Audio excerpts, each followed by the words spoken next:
Hello friends, இன்றைக்கி நம்ம cook with குட்டியில் ஒரு சூப்பரான டேஸ்டான சிக்கன் பிரியாணி தாங்க பார்க்க போகிறோங்க. அது எப்படி செய்கிறதுன்னு பார்க்கலாங்க. நான் போன்லெஸ்ஸாக கொஞ்சம் சிக்கன் எடுத்து வச்சுருக்கேங்க. அது ஒரு 1/2 kg இருக்குங்க. அப்புறம் எல்லா ஸ்பைசஸும் எடுத்துருக்குங்க. நீங்கள் அளவு அரிசி எவ்வளோ எடுத்துக்கிறீங்களோ அந்த அளவுக்கு தகுந்த மாதிரி நீங்கள் ஸ்பைசஸ் எடுத்துக்கோங்க.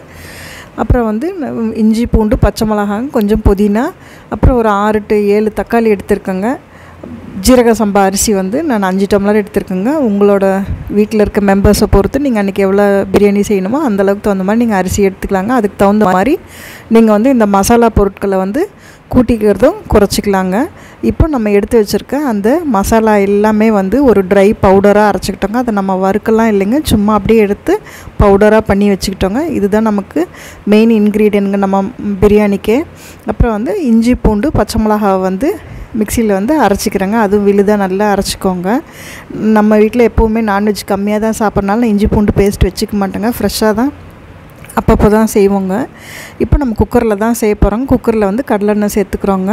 கடலெண்ணெய் சேர்த்துட்டு இந்த ஸ்டேஜில் உங்களுக்கு நெய் வேணாலும் பாதி கடலெண்ணெய் பாதி நெய் சேர்த்துக்கலாங்க. நான் வெறும் கடலெண்ணெய் மட்டும்தான் இப்போ போட்டிருக்கேங்க. நெய் பின்னாடி போட போகிறோங்க. அப்புறம் 3 பிரிஞ்சி இலை போட்டுட்டு நம்ம ஒரு பிரியாணி பவுடர், நம்ம ஹோம்மேட் பவுடர் ஒன்று அரைச்சோம் இல்லைங்களா, அதை ஃபஸ்ட்டு எண்ணெயில் போட்டுட்டோங்க. அப்புறம் இஞ்சி பூண்டு பச்சை மிளகா அரைச்ச அந்த விழுதையும் அந்த பவுடரோடையே போட்டு நல்லா இந்த இஞ்சி பூண்டோட ராஸ்மல் பச்சை வாசம்லாம் நல்லா போகிற மாதிரி எண்ணெயில் நல்லா வதக்கி விட்டுருங்க. அந்த பூண்டு நல்லா எந்த பாத்திரம் வைக்கிறோமோ அதில் ஒட்டி வருங்க. அதை சுரண்டி விட்டு நல்லா கிளறி விட்டுருங்க. அதுதான் நமக்கு இந்த இஞ்சி பூண்டு நல்லா ரோஸ்ட் ஆகிறது தான் இந்த பிரியாணியில் நமக்கு நல்ல ஃப்ளேவரே கிடைக்குங்க. இப்போ நான் 2 பச்சை மிளகாவும் கொஞ்சம் புதினாவும் சேர்த்துக்கிறேங்க. முழு புதினாவும் இப்போவே சேர்த்துலைங்க, கொஞ்சம் கொஞ்சமாக தான் நான் சேர்த்துக்க போகிறேங்க. இந்த பச்சை மிளகா முழுசாக போட வேண்டாம்னு நினச்சா நீங்கள் ஸ்கிப் பண்ணிடலாங்க. அப்புறம் 1 ஸ்பூன் அளவுக்கு நான் தனி மிளகாத்தூள் போட்டுக்கிறேன். உங்களுக்கு இது ஆப்ஷனல் தான். காரம் அந்த பச்சை மிளகா காரமே போதும்னா நம்ம இஞ்சி பூண்டு பச்சை மிளகா வச்சு அரைச்சோம் இல்லைங்களா, அதுலேயே அந்த காரம் போதும்னா அதை விட்டு எடுத்துக்கோங்க. இல்லைனா இந்த மிளகாத்தூள் சேர்த்துக்கலாங்க. இப்போ நான் சிக்கனை இப்போவே சேர்த்துக்கிறேங்க. இந்த இஞ்சி பூண்டு மிளகாத்தூள் எல்லாம் போட்டோம் இல்லைங்களா, அப்போ தான் நமக்கு இந்த உப்பு காரம் இதெல்லாம் இந்த சிக்கனில் ஏறுங்க. அதுக்காக தான் நம்ம இப்போவே எண்ணெயிலேயே இந்த சிக்கனை போட்டு நம்ம பெரட்டி விட்டுடுறோங்க. இது ஒரு 3/4 கிலோ அளவுக்கு சிக்கன் எடுத்துருக்கோங்க. இப்போ பாருங்கள், அந்த இஞ்சி பூண்டு பேஸ்ட்டு அடியில் பாத்திரத்தில் ஒட்டியிருக்கு இல்லைங்களா, அதை நல்லா சுரண்டி விட்டுருங்க. இப்போ நான் சிக்கனுக்கு பிரியாணிக்கு மொத்தமாக தேவைப்படுற உப்பை இது கூட சேர்த்துட்டேங்க. இப்போ நல்லா இதை அந்த எண்ணெயில் பெரட்டி விட்டுருங்க. சிக்கன் உடையாதுங்க. ஆனால் நல்லா வேகிற மாதிரி இந்த இஞ்சி பூண்டு காரம் உப்பு இதெல்லாம் நல்லா ஏறுற மாதிரி இதில் பெரட்டி விட்டுருங்க. இப்போ பாருங்கள், எண்ணெய் பிரிஞ்சு வருது இல்லைங்களா, இந்த சமயத்தில் நம்ம எடுத்து வச்சுருக்க தக்காளி நான் விழுதாக அரைச்சி சேர்த்துட்டேங்க. உங்களுக்கு தக்காளி இப்படி அரைச்சி சேர்த்து பிடிக்கலன்னா நீங்கள் கட் பண்ணி கூட சேர்த்துக்கலாங்க. ஆனியன் போட்டு கூட தாளிக்கலாங்க. நான் எப்போவுமே பிரியாணிக்கு ஆனியன் போட்டு தாளிக்க மாட்டேங்க. உங்களுக்கு ஆனியன் பிடிக்கும், ஆனியன் போட்டு செய்யலான்னா நம்ம இஞ்சி பூண்டு போடுறதுக்கு முன்னாடி ஆனியன் போட்டு நல்லா ப்ரௌன் ஆன உடனே இந்த இஞ்சி பூண்டு பேஸ்ட்டை சேர்த்துக்கோங்க. இப்போ இந்த தக்காளி நல்லா எண்ணெய் பிரிஞ்சு வர அளவுக்கு அதுவும் வதங்கிறதுக்கு கொஞ்சம் மூடி வச்சிட்டோங்க. இப்போ பாருங்கள், நல்லா பிரிஞ்சு வந்துடுச்சு. எண்ணெய் நல்லா ஃப்ளோட் ஆகுது இல்லைங்களா, இந்த ஸ்டேஜில் நான் 3 ஸ்பூன் அளவுக்கு தயிர் சேர்த்துக்கிட்டேங்க. தயிரையும் நல்லா கலந்து விட்டுருங்க. நமக்கு எப்போவுமே பிரியாணி செய்கிறதுக்கு இந்த ஒரு ப்ராசஸ் தான் கொஞ்சம் டைம் எடுக்குமோ தவிர்த்துங்க. மற்றபடி அரிசி வேகிற அந்த கொஞ்சம் நேரம் தாங்க.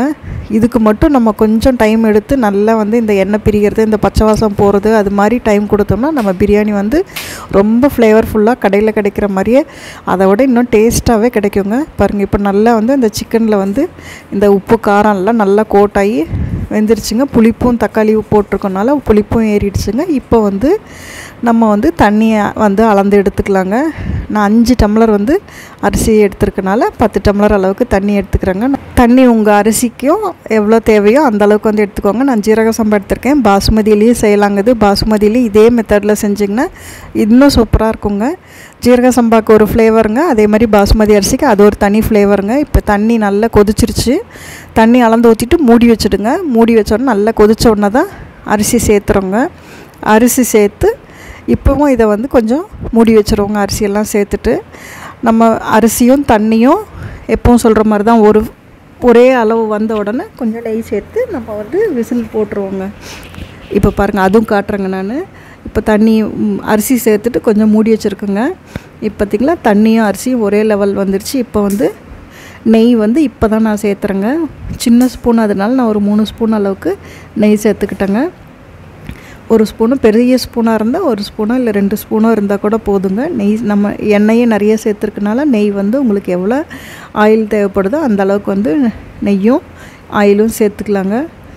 இப்போ அந்த நெய்யை வந்து நல்லா கிளறி விட்டு பாருங்கள், அரிசி இப்போ நல்லா முக்காப்பதம் வெந்துடுச்சுங்க.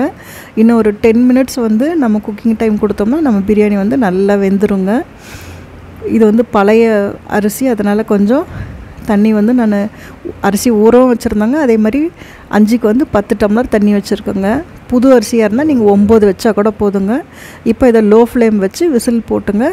ஒரு 15 மினிட்ஸ் அப்படியே குக்கர்லேயே விட்டுருங்க. லோ ஃப்ளேமாக இருக்கணுங்க, ஆனால் விசில் போட்டுருங்க. இப்போ பாருங்கள், நான் விசில் ஆவி அடங்கினோடனே எடுத்து காட்டுறேன். எப்படி வந்து அரிசி வந்து உதிரி உதிரியாக இருக்குங்க. அதே மாதிரி சிக்கன் பீஸும் சூப்பராக இருந்திருக்குங்க. அவ்வளோதாங்க, நம்ம பிரியாணி வந்து சிக்கன் பிரியாணி சூப்பராக நமக்கு கிடச்சிருச்சுங்க. இதே மாதிரி நீங்களும் செஞ்சு பாருங்கள், அவ்வளோ டேஸ்ட்டாக வருங்க. இந்த ஸ்பைசஸ்க்கு நம்ம வணக்கிறோம் இல்லைங்களா, அந்த டைம் மட்டும் நம்ம கொஞ்சம் நல்லா வதக்கி விட்டு இஞ்சி பூண்டுக்கு பேஸ்ட்டு வணக்கிறோம் இல்லைங்களா, அதுக்கு மட்டும் டைம் கொடுத்து நம்ம வதக்கிட்டோம்னா எப்போவுமே பிரியாணி வந்து சூப்பர் டேஸ்ட்டில் இருக்குங்க. இது கூட நாங்கள் வந்து இன்றைக்கி ஃபிஷ் ஃப்ரை வச்சு தயிர் பச்சடியோடு சாப்பிட்டோங்க. பாருங்கள், பீஸ் பாருங்கள் எவ்வளோ சூப்பராக இருந்திருக்கு.